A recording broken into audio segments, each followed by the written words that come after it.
Once upon a time in a faraway land, there was a man called Samuel. He was a judge in Israel, but he also had a special relationship with God. You see, God spoke to Samuel in a very unique way. Let me tell you about it. Now, Samuel wasn't very old when God first spoke to him, just a little boy really. And at that time, there was no specific place where God chose to talk to Samuel. God could speak to him wherever he was. It didn't matter if they were in the wilderness or in the city, God would find a way to get Samuel's attention. And when he heard God's voice, Samuel would respond by saying, "Speak, Lord, for your servant is listening." That's what he always said. One day, God decided to visit Samuel again, but this time he wanted to do something a little different. He wanted to show Samuel just how powerful he was. So God shook the house where Samuel was sleeping, and as soon as Samuel heard those rumblings, he knew it was God trying to get his attention. So he got up and went to the door and shouted, "Speak, Lord, for your servant is listening." But God didn't say anything. He just kept shaking the house. Samuel was confused, so he went back to bed and laid down. Then God shook the house again, and Samuel got up and went to the door once more and said, "I don't understand what's going on."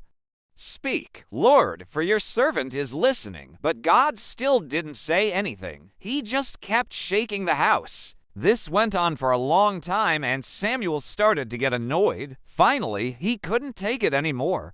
He marched right up to the door, threw it open, and yelled, "What do you want?" But God didn't say anything. He just kept shaking the house. And finally, Samuel went to Eli, who was the priest at the temple, and asked him, "How does God usually speak to people? Because he's not speaking to me at all. He's just shaking my house." And Eli told Samuel, when God wanted to speak to people long ago, before he gave them the law, he would do something unusual to get their attention. He might shake their houses like he's doing to you, or he might send an angel to them in a dream, or maybe he would speak to them while they were awake. The point is, we can't know for sure how God will speak to us until it happens. So Samuel waited patiently by the door for God to speak to him. And after a while, God finally said, "Why are you still here? You know, I want to talk to you. Why are you just standing by the door?" And Samuel replied, "I am waiting to hear what you have to say, because I am your servant and you can speak to me." And God said, "That may be true, but sometimes you need to listen too, and not just wait for me to finish speaking.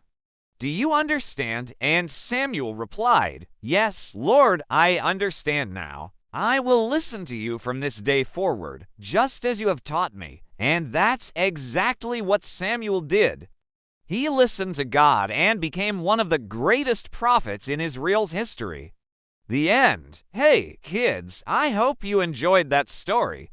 Remember, God loves you very much, and he wants you to listen to him just like Samuel did. If you have any questions about God or his amazing stories, feel free to ask your parents or your pastor.